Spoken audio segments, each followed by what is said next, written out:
ॐ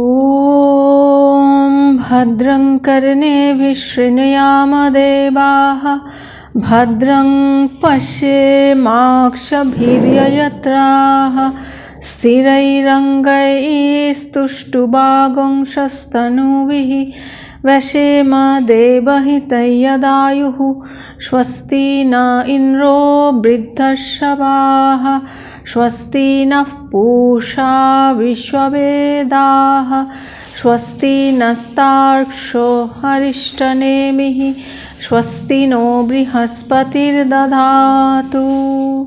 ॐ शान्ति शान्ति शान्तिः। ॐ असतो मा सद्गमय तमसो मा ज्योतिर्गमय मृत्योर्मामृतङ्गमय आविराविर्मयेधि। ॐ शान्ति शान्ति शान्तिः। सदाशिवसमारम्भां शङ्कराचार्यमध्यमाम् अस्मदाचार्यपर्यन्तां वन्दे गुरुपरम्परां वन्दे गुरुपरम्परां। पूजनीय महाराजদের আমার ওং নমো নারায়ণায় নমো এবং সশ্রদ্ধ প্রণাম জানাই। উপস্থিত ভক্তবৃন্দের হৃদয়ে অবস্থিত ঈশ্বরকে অত্যন্ত ভক্তিপূর্বক অভেদভাবে নমস্কার নমস্কার নমস্কার। অথর্ববেদীয় মান্ডুক্য উপনিষদ আমাদের আলোচনার বিষয়। 6 নাম্বার মন্ত্র পর্যন্ত এবং তার যে কারিকা সেই পর্যন্ত আমাদের আলোচনা হয়ে গিয়েছিল। আজকে আমাদের 7 নম্বর মন্ত্র আলোচনা হবার কথা। সেইখানে 7 নম্বর মন্ত্রে বলা হচ্ছে নান্তঃ প্রজ্ঞং না বহিষ্প্রজ্ঞং নো ভয়তঃ প্রজ্ঞং না প্রজ্ঞান ঘনং না প্রজ্ঞং না প্রাজ্ঞম অদৃষ্টম অব্যবহার্যম অগ্রাহ্যম অলক্ষণম অচিন্ত্যম অব্যাপদেশম एकात्मप्रत्ययसारं प्रपञ्चोपशमं शान्तं शिवम् अद्वैतं चतुर्थं मन्यन्ते स आत्मा स विज्ञेयः। नान्तः प्रज्ञं न बहिष्प्रज्ञं नो भयतः प्रज्ञं न प्रज्ञानघनं न प्रज्ञं न प्राज्ञं अदृष्टम अव्यवहार्यम अग्राह्यम अलक्षणम अचिंतम अव्याप्यदेशम एकात्म प्रत्ययसारम प्रपंचोपशमं शांतं शिवम अद्वैतं चतुर्थं मन्यन्ते स आत्मा स विज्ञेयः। আমরা জেনেছি যে 3টি অবস্থা জাগ্রত স্বপ্ন সুষুপ্তি, এই 3 অবস্থার মধ্যেই আমাদের জীবন ঘোরাফেরা করছে। এই 3 অবস্থার পারে যে আরেকটি অবস্থা যেটিকে আমরা জেনেছি তুরীয়, সেই অবস্থায় পৌঁছানোই আমাদের উদ্দেশ্য। সেটির অর্থই হচ্ছে জ্ঞান লাভ, সেটির অর্থই হচ্ছে ব্রহ্মজ্ঞান লাভ, সেটির অর্থই হচ্ছে ঈশ্বর লাভ, মুক্তি, মোক্ষ, নির্বাণ লাভ। সেই যে অবস্থাটি সেইটি এই মন্ত্রে বলা হচ্ছে। সেইটি কীরকম না অন্তঃপ্রজ্ঞম অর্থাৎ তুরীয়, এই জাগ্রত স্বপ্ন সুষুপ্তি এই 3 অবস্থার পারে যে চতুর্থ পাদ সেই তুরীয় না অন্তঃ বস্তু অর্থাৎ তৈজস, বিশ্ব তৈজস এবং প্রাজ্ঞ। আমরা জেনেছি যে জাগ্রত স্বপ্ন এবং সুষুপ্তি অবস্থার যে কথা বলা হয়েছে যে তৈজস অর্থাৎ সেটি হচ্ছে স্বপ্ন অবস্থা। সেই তৈজস সম্পর্কে সচেতন নয়।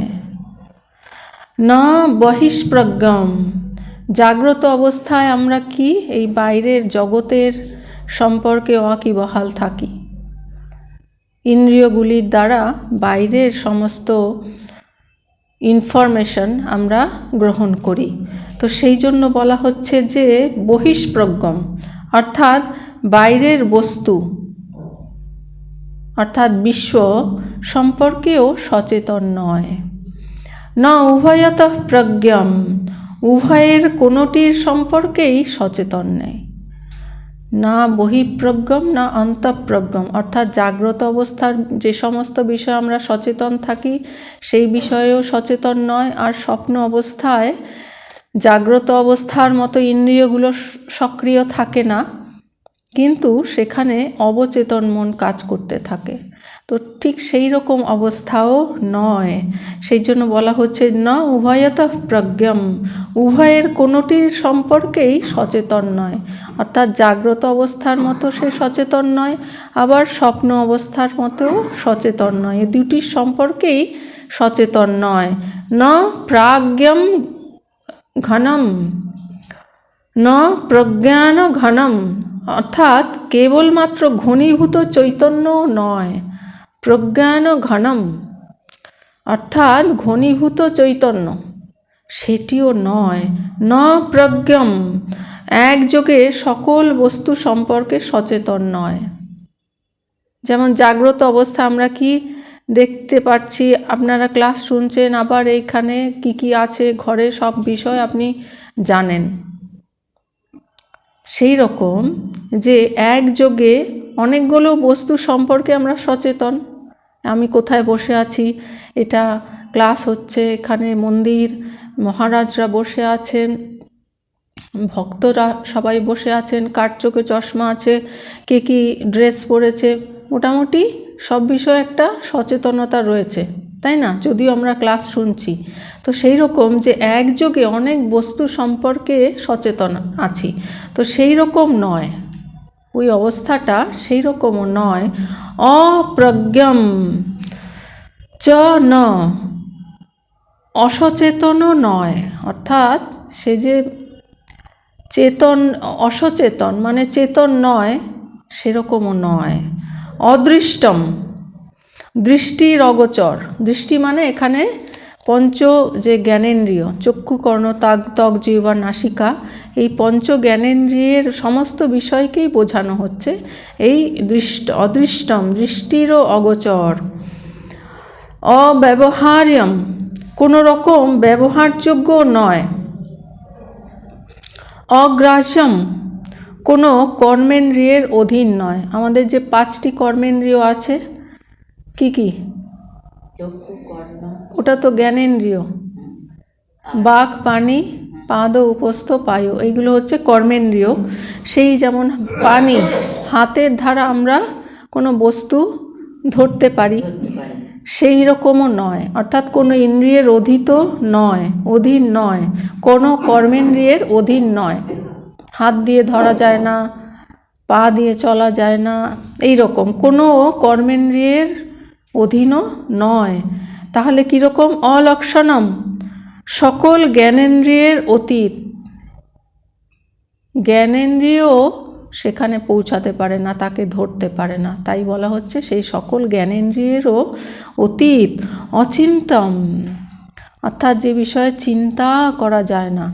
চিন্তা কার দ্বারা হয়? কে চিন্তা করে? মন চিন্তা করে। মন হচ্ছে জড় পদার্থ। মন সচেতনের মতো ব্যবহার কি করে করে? আত্মার চেতনতা গ্রহণ করে সে চেতনের মতো ব্যবহার করে। যেমন ধরুন ওই যে চাবি দেওয়া পুতুল থাকে না, চাবি ঘুরিয়ে দিলেন, পুতুলটা ঘুরতে আরম্ভ করলো।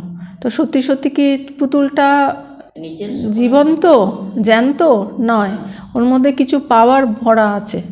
ঠিক সেই রকম আত্মার থেকে পাওয়ার নিয়ে মনটা যেন চেতনের মতো ব্যবহার করে। আমরা মনে করি যে মনটা বুঝি চেতন, মনটা বুঝি সজীব, কিন্তু তা নয়। তো সেই মন যার দ্বারা সজীব থাকে, সত্তা প্রাপ্ত হয়, তাহলে তার থেকে কত স্থূল তাহলে মন, তাই না? যেই বস্তু থেকে সব কিছু গ্রহণ করে অন্য আরেকটি বস্তু, সেটি জড় বস্তু, সে চেতনের মতো ব্যবহার করছে। তাহলে সেই যে অরিজিনাল যেটি বস্তু চেতন, তাকে কি করে চিন্তা করবে? মন তাকে কি করে চিন্তা করবে? সেই জন্য বলা হচ্ছে অচিন্ত্যম, অর্থাৎ তিনি হচ্ছেন চিন্তারও অতীত। অব্যাপ্যদেশম, কোনো ধ্বনির দ্বারা নির্দেশিত নন। ধ্বনির দ্বারা আমরা অনেক সময় অনেক কিছু বুঝতে পারি, শব্দ ব্রহ্ম, কিন্তু ধ্বনির দ্বারাও তাকে নির্দেশ করা যায় না। একাত্ম প্রত্যয় সারম, কেবলমাত্র আত্মা সম্পর্কে সচেতন, অন্য কোনো বিষয়ে সচেতন নয়। বহিঃপ্রজ্ঞ, বাইরের বিষয়ে, জাগ্রত অবস্থার বিষয়বস্তু সম্পর্কে সচেতন নয়, স্বপ্ন অবস্থার বস্তু সম্পর্কেও সচেতন নয়। তাহলে কি বিষয়ে সচেতন? শুধুমাত্র আত্মা সম্পর্কে সচেতন, আর জাগতিক কোনো বিষয়ে সচেতন নয়। প্রপঞ্চোপশমম, এই ভৌতিক জগতের পূর্ণ অবসান হয়। প্রপঞ্চ মানে এই যে মায়া, প্রপঞ্চ মিথ্যা যেটি,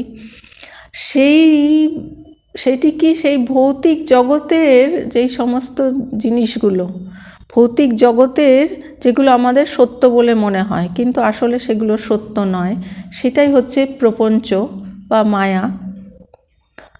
সেই রকম প্রপঞ্চোপশমম, এই ভৌতিক জগতের পূর্ণ অবসান যেখানে হয় সেখানে কোনো প্রপঞ্চ নেই। আর কি? শান্তম, শান্ত, স্থির, একেবারে শান্তির প্রতীক শান্তম। আর কীরকম? শিবম, শিবম অর্থাৎ কল্যাণকারী, মঙ্গলময়। অদ্বৈতম, সেখানে দ্বিতীয় কিছু নেই, দ্বিতীয় রহিত। তাহলে দ্বিতীয় রহিত হলে কি হবে? সেটি একই আছে, সেখানে দুই নেই। চতুর্থম, সেইটি হচ্ছে চতুর্থ অবস্থা, অর্থাৎ সেটি হচ্ছে তুরীয় অবস্থা। মন্যন্তে স আত্মা, প্রাজ্ঞ ব্যক্তি এই তুরীয়কে আত্মা বলে জানেন। সবিজ্ঞেয়, সেই আত্মাকেই উপলব্ধি করতে হবে। এই আত্মাকেই আমাদের সকলকে উপলব্ধি করতে হবে।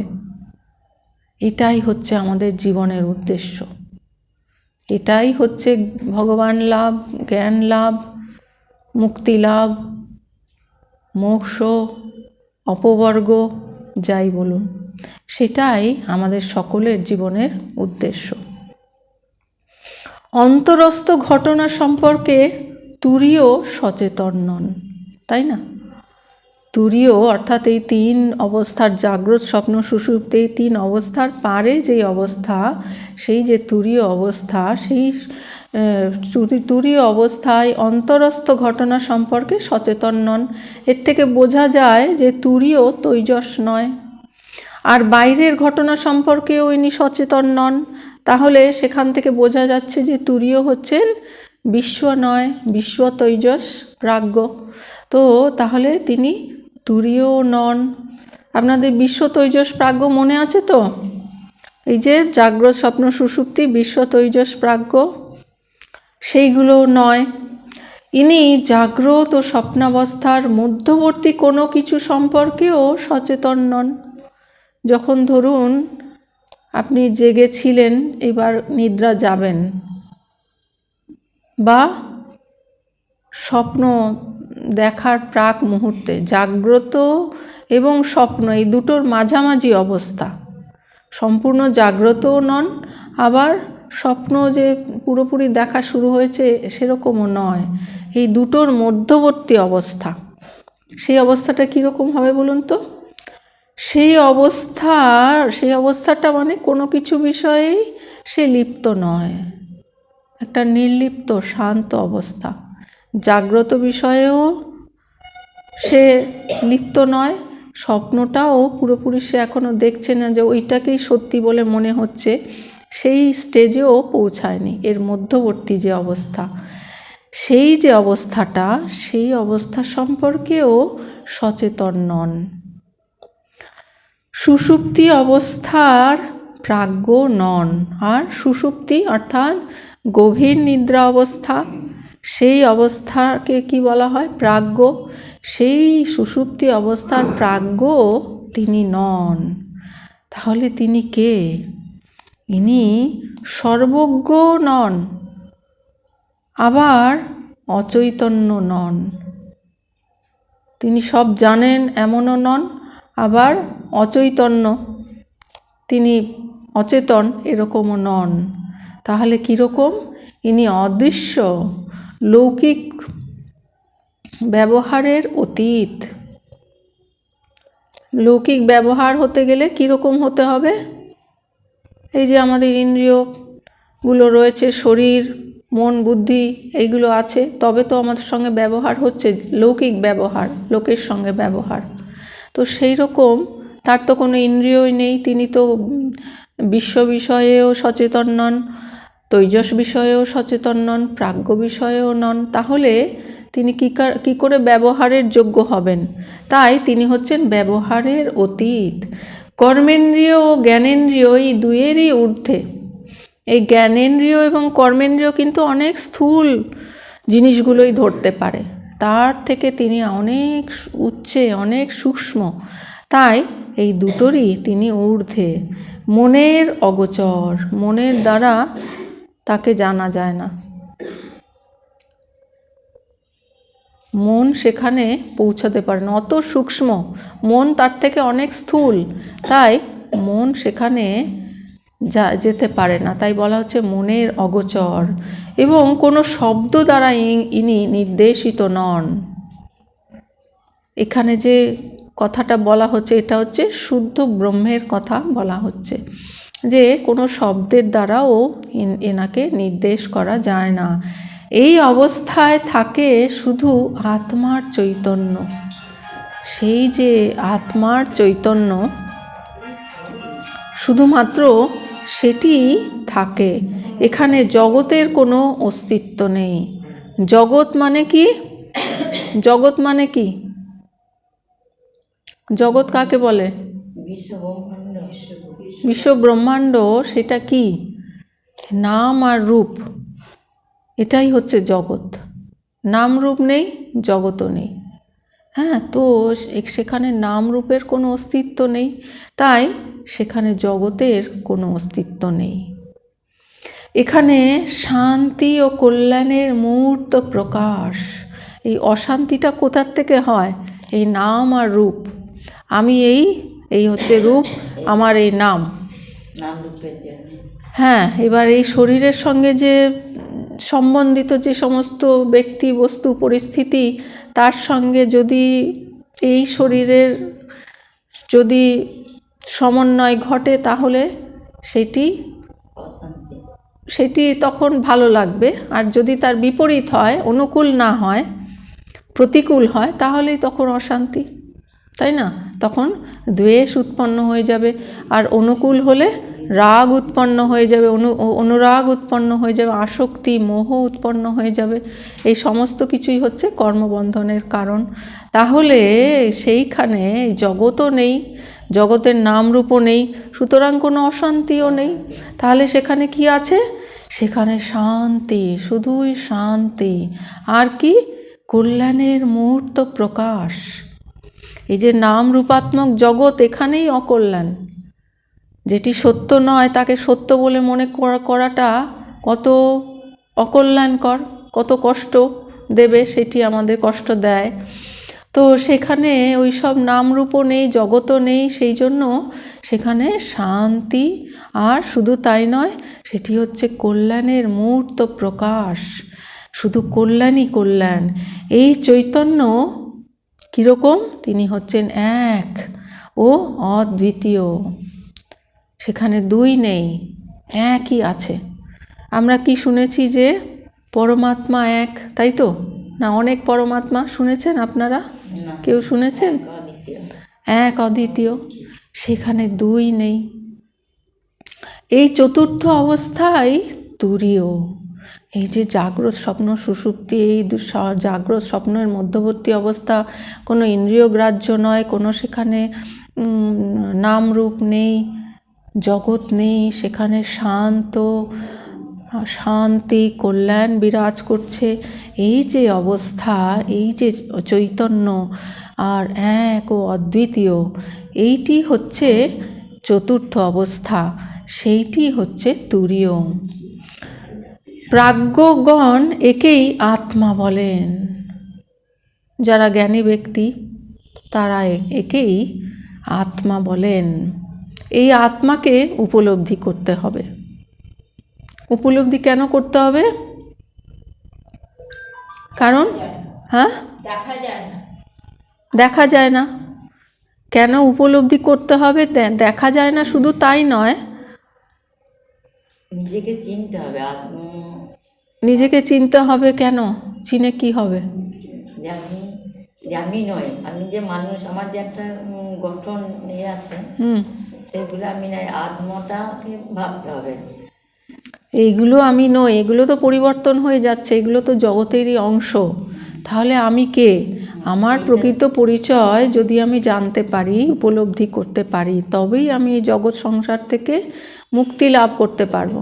আর এই জগৎ সংসারে থাকা মানেই রোগ শোক দুঃখ, জন্ম বৃদ্ধি, তারপরে রোগ শোক বিপরিণমতে অপক্ষীয়তে, তারপরে নশ্বতি। এই পরিবর্তনগুলো হয়ে চলেছে, শুধুই পরিবর্তন। এখানে এক মুহূর্ত কোনো কিছুর স্থায়িত্ব নেই। আর সেটি আমাদের দুঃখের কারণ হচ্ছে। সমস্ত বস্তুই অনিত্য, ক্ষণস্থায়ী, পরিবর্তনশীল। সেই জন্য সেই আত্মাকে, যিনি হচ্ছেন একম, এক এবং অদ্বিতীয়, তাকে উপলব্ধি করলে তবেই কিন্তু আমাদের মুক্তি লাভ হবে, আমাদের জীবনের উদ্দেশ্য সফল হবে। উপনিষদে পূর্বেই বলা হয়েছে যে জাগ্রত অবস্থায় আমরা চারপাশের জগৎ সম্পর্কে সচেতন থাকি, বহিঃপ্রজ্ঞ। নিদ্রিত অবস্থায় আমরা অন্তঃপ্রজ্ঞং সম্পর্কে সচেতন থাকি। তখন এই জগৎকে আমরা স্বপ্নে অনুভব করি, তখন স্বপ্নটাকেই আমাদের মনে হয় এটাই সত্যি। স্বপ্ন দেখা অবস্থায় স্বপ্নটাই সত্যি। পরে ওইটা যে স্বপ্ন ছিল আমরা কি করে বুঝি? যখন আমরা জেগে যাই। জেগে যাওয়ার পরে তখন বুঝলেন যে ওইটা সত্যি নয়। ধরুন আপনি স্বপ্ন দেখছেন বাঘ আপনাকে তাড়া করেছে, আপনি ছুটছেন, প্রাণপণ ছুটতে বাঘ আরও যেন কাছাকাছি এসে যাচ্ছে, ডিস্ট্যান্স মেনটেন করতে পারছেন না, ছুটতে দেখলেন আপনি পড়ে গেলেন। আর আপনার বুক দুরু হাঁপাতে আপনি পড়ে গেলেন। ব্যাস, এবার ঘুমটা ভেঙে গেল। এবার ঘুমটা ভাঙার পরে আপনি কি দেখলেন যে না কোথায় সেই বন জঙ্গল ওগুলো কিছুই নেই, বাঘও নেই, আপনি বিছানায় শুয়ে আছেন। তখন একটু স্বস্তি পাওয়া গেল যে এটা সত্যি নয়, এটা স্বপ্ন ছিল, তাই না? তখনই বুঝলেন যে এটা স্বপ্ন। তার আগে পর্যন্ত নয়। যখন আপনি ছুটছিলেন প্রাণপণ, তখন তো ওইটাই সত্যি ছিল, ওই জন্য ছুটছিলেন। তো সেই রকম এই জগৎকে স্বপ্নে আমরা অনুভব করি। আত্মা বহিঃপ্রজ্ঞং নন, আবার অন্তঃপ্রজ্ঞও নন। আত্মা বহির্জগৎ বা স্বপ্ন জগৎ কোনোটি সম্পর্কেই সচেতন নন। ইনি জাগ্রত স্বপ্নের মধ্যবর্তী জ্ঞান সম্পন্নও নন। জাগ্রত নন, স্বপ্নও নন। জাগ্রত স্বপ্ন এই দুটোর যে মধ্যবর্তী অবস্থা, সেটির বিষয়েও তিনি জ্ঞান সম্পন্ন নন। আবার সুষুপ্তি অবস্থায় মানুষ প্রগাঢ় চৈতন্য অর্থাৎ ঘনীভূত চৈতন্যকে অনুভব করে, যাকে বলা হচ্ছে প্রজ্ঞান ঘনং। তখন তুমি কোনো কিছুর সম্পর্কে সচেতন নও, তাই না? এমনকি নিজের সম্বন্ধেও নয়, নিজের সম্পর্কেও নয়। আত্মা এরূপ অবস্থারও ঊর্ধ্বে। এই যে তিন অবস্থা, জাগ্রত, স্বপ্ন, সুষুপ্তি, এই তিন অবস্থারও ঊর্ধ্বে আত্মা চেতনও নন, অচেতনও নন। সেটাকেই বলা হচ্ছে ন প্রজ্ঞং ন অপ্রজ্ঞং। এই দুইয়ের কোনো অবস্থাই আত্মা তথা ব্রহ্মের সম্পর্কে প্রযোজ্য নয়। আত্মা সকল অবস্থা নিরপেক্ষ। এই সমস্ত কিছুর থেকে তিনি সম্পূর্ণ ভিন্ন, নিরপেক্ষ। অবস্থাগুলো আত্মায় আরোপিত, কিন্তু প্রকৃতপক্ষে আত্মা ওই সকল বিশেষণ থেকে মুক্ত। এই অবস্থাগুলো কিন্তু আত্মায় আরোপিত। যেমন ধরুন সিনেমার পর্দা, সিনেমার পর্দার ওপরে সেই লাইটগুলো পড়ছে, অর্থাৎ লাইটগুলো আরোপিত হচ্ছে। ঠিক সেই রকম আত্মারূপী পর্দার ওপরে এই জগতের সমস্ত এই অবস্থাগুলো অর্থাৎ আলোগুলো প্রতিফলিত হচ্ছে। কিন্তু পর্দা যেমন ওই আলোর থেকে সম্পূর্ণ নির্লিপ্ত, আত্মাও ঠিক সেই রকম এই সমস্ত জাগ্রত অবস্থায় কি হলো, স্বপ্ন অবস্থায় বাঘের তাড়া করলো, কিংবা গভীর নিদ্রা অবস্থায় খুব সুখে নিদ্রা যাচ্ছিল, কোনোটার সঙ্গেই তিনি কিন্তু লিপ্ত নন, সম্পূর্ণ তিনি নির্লিপ্ত। এবং এই সমস্ত বিশেষণ, এই জাগ্রত, স্বপ্ন, সুষুপ্তি, এগুলো হচ্ছে সবই বিশেষণ, তার থেকেও তিনি মুক্ত। আত্মাকে বর্ণনা করা যায় কিভাবে? উপনিষদের মতে আত্মার সম্বন্ধে কিছু বলা যায় না। তিনি হচ্ছেন অবাং মনসা গোচরম। স্বামীজি বলছেন ঠাকুরকে যে তাকে তো মুখে বলা যায় না, তিনি তো অবাং মনসা গোচরম। তখন ঠাকুর কি বললেন? না রে, তিনি শুদ্ধ মন, শুদ্ধ বুদ্ধির গোচর। আত্মাকে কোনো বিশেষণে বিশেষিত করা যায় না, বলা যায় না যে আত্মা এই প্রকার বা আত্মা ওই প্রকার। হ্যাঁ, এরকম যে অমুকে ফর্সা, একটু আগে মহারাজ বলছেন যে ফর্সা করে তিনি বলুন, ওই রকম আত্মাকে বলা যায় না। তিনি ফর্সা কি কালো, লম্বা কি বেটে, কিচ্ছু বলা যায় না। যখন আমরা আত্মার সম্বন্ধে কিছু বলি তখনই আমরা তাকে সীমাবদ্ধ করে ফেলি। আত্মা তিনি হচ্ছেন অসীম, তাকে কি করে সীমাবদ্ধ করা যাবে? আত্মায় আরোপিত গুণসমূহ আত্মার বৈশিষ্ট্য নয়। যেমন কেউ হয়তো বলল পদ্মফুল নীল, তাহলে নীল একটি গুণ মাত্র, তাই না? পদ্মের কোনো অংশ নয়, কারণ পদ্ম সাদা কিংবা লালও হতে পারে, গোলাপি হতে পারে, নানান রকমের হতে পারে। সেভাবেই কেউ বলতে পারে না যে আত্মা ছোট কিংবা বড় বা আরও অন্য কিছু। তিনি তো নির্গুণ, নিরাকার, তিনি বড় ছোট কি করে হবেন? আত্মাকে বর্ণনা করা যায় না। আত্মা যে সঠিক তা কি করে বোঝানো, যে সঠিক কি তা বলে বোঝানো যায় না। সঠিক আত্মাটি কি সেটি কিন্তু বলে বোঝানো যাবে না। সেই জন্য ঠাকুর কি বলেছেন যে ব্রহ্ম এটাও হয়নি, কারণ মুখে তাকে প্রকাশ করা যায় না, এটা হচ্ছে অনুভবের বিষয়। সেই জন্যই বেদান্ত বলে নেতি নেতি, অর্থাৎ ন ইতি ন ইতি, যার অর্থ আত্মা এটি নয়, এটি নয়। তাহলে যেগুলো নয় সেগুলো আগে বাদ দিতে হবে, তাহলে যেইটা আছে সেইটাকে ঠিকমতো বোঝা যাবে। না হলে যদি নেতি নেতিটা না করা যায়, না করা হয়, তাহলে মনে হবে ও এটাও আত্মা, ওগুলোও আত্মা। সেই জন্য আগে ওগুলো নয় ইতি করে যেগুলো নয় সেগুলোকে নিরাকরণ করা খুব প্রয়োজন। তাই উপনিষদে বলা হয়েছে অদৃষ্টম, আত্মা দৃষ্টির অগোচর, অর্থাৎ কোনো ইন্দ্রিয়ের সাহায্যে আত্মাকে অনুভব করা যায় না। অব্যবহার্যম, কোনো ইন্দ্রিয় দ্বারা ব্যবহারযোগ্য নন। যেমন হাত দ্বারা ধরা যায় না, এই রকম যে সমস্ত কর্মেন্দ্রিয় তার দ্বারা তিনি ব্যবহারযোগ্য নন। যেমন আমি এই পেপার ওয়েটকে অনুভব করতে পারি, তাই না? এই যে এটাকে ধরুন পেপার ওয়েট যদি ভাবা যায়, এটাকে আমরা অনুভব করতে পারি, এটা হাতে ধরতে পারি, এখানে রাখতে পারি, এটাকে নানাভাবে নানা কাজে ব্যবহার করা যেতে পারে।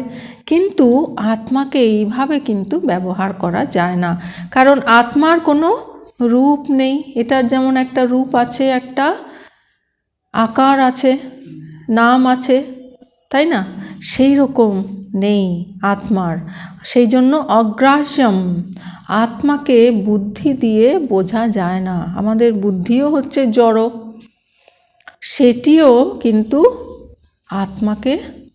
আত্মার কাছে পৌঁছতে পারে না। বুদ্ধির কাজটা কি? জাগতিক বিষয়ে নিশ্চয় আত্মিকা বুদ্ধি, জাগতিক বিষয়ে আপনাকে কোনটি ঠিক কোনটি ঠিক নয় একটা ডিসিশনে পৌঁছে দেয়। জাগতিক বিষয়ে লাভ ক্ষতি দেখায় বুদ্ধি, এই পর্যন্তই বুদ্ধির কাজ। অলক্ষণাং, আত্মা ইন্দ্রিয়ের অতীত, অচিন্তম, আত্মা চিন্তারও অতীত। এমনকি তাকে চিন্তা করাও যায় না। যেমন সূর্য যে কত বৃহৎ তা বিজ্ঞানীরা আমাদের বলে দেন, অনেক ক্যালকুলেশন করে আমাদের বলে দেন, কিন্তু প্রকৃতপক্ষে আমরা কি তা ধারণা করতে পারি? কত বিশাল সূর্য! কোনো কিছুর সঙ্গে আমরা আত্মাকে তুলনা করতে পারি না, কারণ আত্মা অব্যাপদেশম, তাকে বর্ণনা করা যায় না। তবে আত্মা কি? এগুলো তো সব নেতি নেতি হলো, নয়তি নয়তি। এবারে তাহলে আত্মা কি সেটি বলা হচ্ছে। একাত্ম প্রত্যয় সারম, একাত্ম প্রত্যয় সারম। এ কেবল অহংবোধ, অর্থাৎ আমাদের আত্মচৈতন্য, এই যে আছে আমি আছি, এই যে বোধ। আমাদের কারোর কি অভিজ্ঞতা আছে যে আমি নেই? এরকম কারোর অভিজ্ঞতা হয়েছে?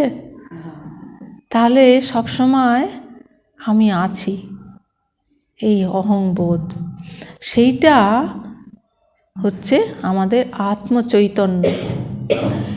এটাই এর একমাত্র বৈশিষ্ট্য, এই আত্মার একমাত্র বৈশিষ্ট্য এটাই। আমাদের সকলেরই এই অহংবোধ আছে, তাই না? যদি কারোর অহংবোধ না থাকে তিনি তো না, অহংবোধ আছে, অহংবোধই তো আত্মা, কিন্তু তার শরীর মন বুদ্ধিতে অহংবোধ নেই, তার অহংবোধটা আছে আত্মাতে, আমি আত্মা। এমনকি ক্ষুদ্রতম কীটেরও এই বোধ আছে, ছোট্ট একটা কীট, তারও এই বোধ আছে, কিন্তু আমাদের সকলের মধ্যে এক সাধারণ অহংবোধ আছে, এবং সেটাই ব্রহ্ম। কেমন করে বুঝবো যে এই অহংবোধই ব্রহ্ম? আমি মনে করি যে আমি শ্রীযুক্ত অমুক বংশে আমার জন্ম। তুমি মনে করো তুমি আর একজন স্বতন্ত্র ব্যক্তি, এই একটা স্বতন্ত্র ব্যক্তি, এই যে আরেকজন স্বতন্ত্র ব্যক্তি, এই রকম আমরা মনে করি। কিন্তু আমাদের এই অহংবোধ আমাদের অহংকার ও দেহ মনের সঙ্গে অভিন্ন। আমি অমুক, এই আমার নাম, এই আমার পরিচয়, অমুকের স্ত্রী, অমুকের কন্যা, অমুক জায়গায় বাড়ি, আমার এই গাড়ি বাড়ি এই আছে। তো এইগুলো কি হচ্ছে? এই অহংটা আমাদের দেহ মনের সঙ্গে এক হয়ে রয়েছে, অভিন্ন হয়ে রয়েছে। এই অহংকারের ফলেই আমরা নিজেদের একে অপরের থেকে আলাদা মনে করি। আমি এই শরীর, এটা আলাদা শরীর, ওইটা আরেকটা শরীর, ওইটা আলাদা। এই জন্য আমরা আলাদা আলাদা সবাইকে ভাবি। প্রশ্ন ওঠে, তবে আমি কে? এই দেহ মন চলে গেলে আর কি অবশিষ্ট থাকে? এই শরীর।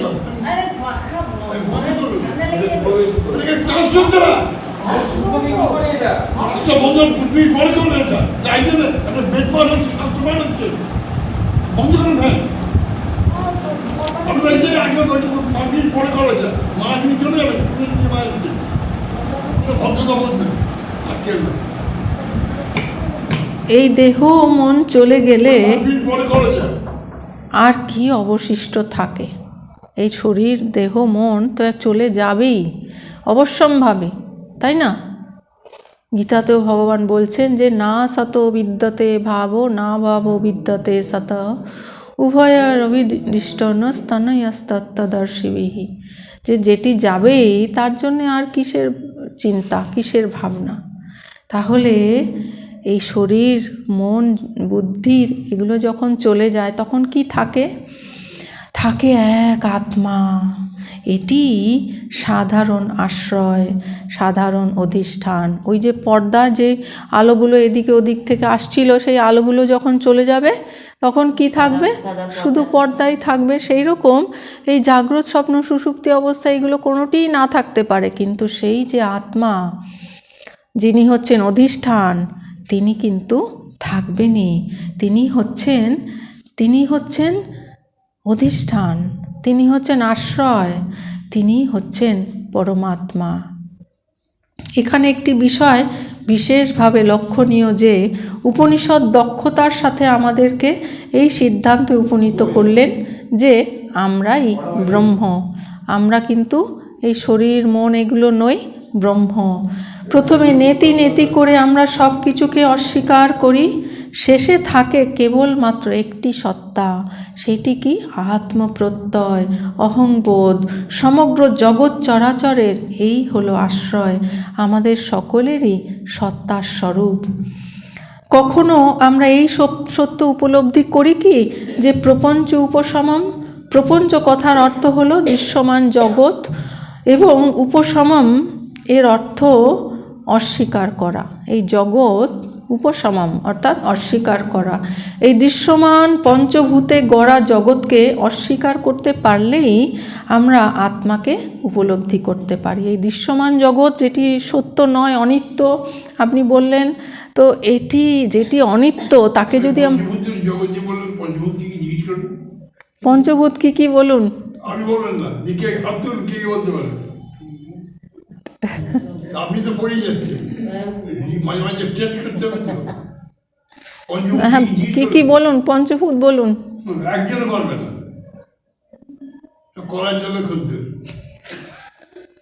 আর এবার পূজারকে আটকে রেখে দিচ্ছি, সে মন্দির বুঝতে পারছে না। হ্যাঁ পঞ্চভূত কি কি ছিল বলুন? হ্যাঁ বলুন, তাড়াতাড়ি বলুন, তাড়াতাড়ি বলুন। কেউ জানে না, বলে দিন। হ্যাঁ এই তো, কে বললো? হ্যাঁ হ্যাঁ হ্যাঁ গুড গার্ল, যে একজন আপনার ছাত্রী ভালো আছে। আছে, অনেকটাই বুঝতে পারছে এখন ধীরে ধীরে। বুঝতেই পারছে না তো। হ্যাঁ, তো এই যে এই দৃশ্যমান পঞ্চভূতে গড়া জগৎকে অস্বীকার করতে পারলেই এই যে যা কিছু দৃশ্যমান, অর্থাৎ এই চর্মচক্ষুর গোচর যা কিছু বস্তু, সেইগুলো কি একটা আকার আছে, তাই না? একটা আকৃতির আছে, রূপ আছে, আর সেইটি রূপ মানেই হচ্ছে সেটি স্থূল পদার্থ, আর স্থূল পদার্থ মানেই হচ্ছে এই পঞ্চভূতের তৈরি। একটা কিছু তৈরি হতে হবে তো, এই পঞ্চভূতের তৈরি। তাহলে এই যে দৃশ্যমান পঞ্চভূতে গড়া জগৎ, এটি হচ্ছে ক্ষণস্থায়ী, অনিত্য। এটি অস্বীকার, যেটি অনিত্য তাকে যদি আমরা অনিত্য বলে বুঝতে পারি, তাহলে আমরা অনায়াসেই তাকে অস্বীকার করতে পারবো, তাকে আমরা স্বীকার করব না, সত্য বলে স্বীকার করব না। অনিত্য, অনিত্য মানে কি জিজ্ঞেস করুন? কে বলতে পারে অনিত্য মানে কি? যা চিরস্থায়ী নয়। এই বলতে পারে হাত জোর করে থাকে। এই যে জানেন এই অনিত্য আপনি পড়েই যাচ্ছেন, রিঅ্যাকশনে দেখতে পাচ্ছেন না, বুঝতে পারছেন না। প্রশ্ন করে অনেক সময় চলে যায়। ওই ভালো আপনি আপনার বলতে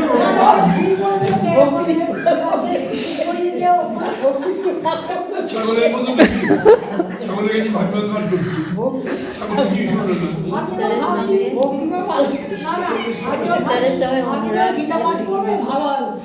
এই দৃশ্যমান পঞ্চভূতে গড়া জগৎকে অস্বীকার করতে পারলেই আমরা আত্মাকে উপলব্ধি করতে পারি। এই যে দৃশ্যমান জগৎ যেটি হচ্ছে অনিত্য, ক্ষণস্থায়ী, পরিবর্তনশীল, সেটিকে আমরা সত্যি বলে মনে করি বলেই আমরা আত্মাকে উপলব্ধি করতে পারি না। যেটা মিথ্যা তাকে মিথ্যা বলে পরিত্যাগ করলেই সত্য বস্তু তিনি তো আছেনই, তিনি তো কখনো হারিয়ে যাননি, তাই না?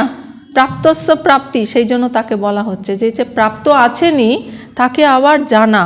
যেমন আপনার গলায় সোনার হার রয়েছে, আপনি খুঁজছেন, চারিদিকে খুঁজে বেড়াচ্ছেন যে কোথায় গেল আমার হার, কোথায় গেল হার, কোথায় গেল হার।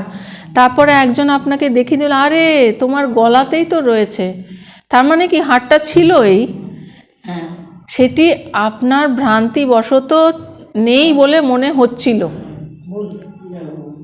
ঠিক সেই রকম, সেই জন্য তাকে বলা হচ্ছে প্রাপ্তস্য প্রাপ্তি। হারটা ছিলই, তাকে আবার অজ্ঞানতাবশত অপ্রাপ্ত বলে মনে হয়েছিল, যেই অজ্ঞানতাটা চলে গেল তখনই আবার সেই প্রাপ্ত বস্তুর পুনরায় প্রাপ্তি হয়ে গেল, প্রাপ্তস্য প্রাপ্তি। সেই রকম এই জগৎ নাম রূপ ছাড়া আর কিছুই নয়। এই নাম রূপ বর্জিত হলে আর কি অবশিষ্ট থাকে? আর কি অবশিষ্ট থাকে? তখন শান্তম শিবম অদ্বৈতম, অর্থাৎ শান্তি, আনন্দ ও একত্ববোধ। সাধারণভাবে আমরা সবসময় একে অপরের প্রতিদ্বন্দ্বী, তাই না? কিন্তু যেখানে কোনো দুই নেই, কেবলমাত্র এক রয়েছে, সেখানেই শান্তি ও আনন্দ। এই যে যত টেনশন, ফ্রাস্ট্রেশন, দুঃখ, বেদনা, সব কিছু কেন? এই দুই, আমি আলাদা, অমুকে আলাদা, এই দুইয়ের জন্যই সব কিছু রয়েছে। সব কিছু, যত অশান্তি, প্রতিদ্বন্দ্বী, কম্পিটিশান, সব কিছু। কিন্তু যেখানে দুই নেই, একই আছে, আমিই আছি সর্বত্র, সেখানে কোনো প্রতিযোগিতার কোনো ব্যাপার নেই, আমি একাই তো আছি, সেখানে কে আমার প্রতিযোগী? আর সেটাই হচ্ছে কীরকম? সেটাই হচ্ছে শান্তি আর আনন্দ। আর এছাড়া অন্য কোথাও শান্তি আনন্দ নেই। এটাই হচ্ছে চতুর্থ অবস্থা, চতুর্থম। একেই তুরীয় অবস্থা বলে। এই অবস্থা অর্থাৎ ব্রহ্মই আমাদের প্রকৃত অবস্থা। স বিজ্ঞেয়, হ্যাঁ, সহ বিজ্ঞেয়, এই আত্মাকে জানতে হবে, উপলব্ধি করতে হবে। কেউ কেউ আপত্তি তুলতে পারেন, আত্মাকে বিজ্ঞেয় বলা হচ্ছে না কেন? কে এই আত্মাকে জানতে পারে? তাহলে কোনো জ্ঞাতা থাকা চাই। আমি আমার থেকে পৃথক কোনো বস্তুকে জানতে পারি, অর্থাৎ সেখানে জ্ঞাতা ও জ্ঞেয় এই দুই বোধ আছে। আমি একটি আলাদা, আর আরেকটি বস্তু জানতে হবে, দুটো আলাদা, এই দুই বোধ আছে। ব্রহ্ম যদি জ্ঞেয় বস্তু হন, তবে জ্ঞাতা কে? এখানে প্রশ্ন। এই প্রশ্নের উত্তরে ভগবান শঙ্করাচার্য বলেছেন যে জ্ঞেয় শব্দটি এই অর্থে উপনিষদে ব্যবহৃত হয়নি। উপনিষদ বলছেন যে এখানে আমরা নিজেদের আত্মা সম্পর্কে অজ্ঞ। আমাদের এই অজ্ঞানতা দূর করতে হবে, এভাবেই আত্মাকে জানা যাবে। তাহলে আত্মাকে কিভাবে জানা যাবে? নিজে আত্মা হয়ে আত্মাকে জানা যাবে। মনের দ্বারা, বুদ্ধির দ্বারা, ইন্দ্রিয়ের দ্বারা, কোনো কিছুর দ্বারাই কিন্তু আত্মাকে জানা যায় না। সেটি হচ্ছে ঠাকুর যে বলেছেন যে শুদ্ধ বুদ্ধি, শুদ্ধ মন এবং শুদ্ধ আত্মা একই। অশুদ্ধির জন্যই পৃথকত্ব, অশুদ্ধির জন্যই ভেদ জ্ঞান। আর যেখানে সমস্ত অশুদ্ধি চলে যাবে, শুদ্ধ মানে সেখানে সেই অভেদ, একমেবম অদ্বৈতম, সেটাই বিরাজ করছে। ওম পূর্ণমদঃ পূর্ণমিদং পূর্ণাৎ পূর্ণমুদচ্যতে পূর্ণস্য পূর্ণমাদায় পূর্ণমেবাবশিষ্যতে। ওম শান্তি শান্তি শান্তি। শঙ্করম শঙ্করাচার্যম কেশবম বাদরায়ণম সূত্রভাষ্যকৃতৌ বন্দে ভগবন্তৌ পুনঃ পুনঃ। ঈশ্বরো গুরুরাত্মেতি মূর্তিভেদবিভাগিনে व्योमवद्व्याप्तदेहाय दक्षिणामूर्तये नमः। ओम शांति शांति शांति। हरि ओम तत्सत्। श्री रामकृष्णार्पणमस्तु।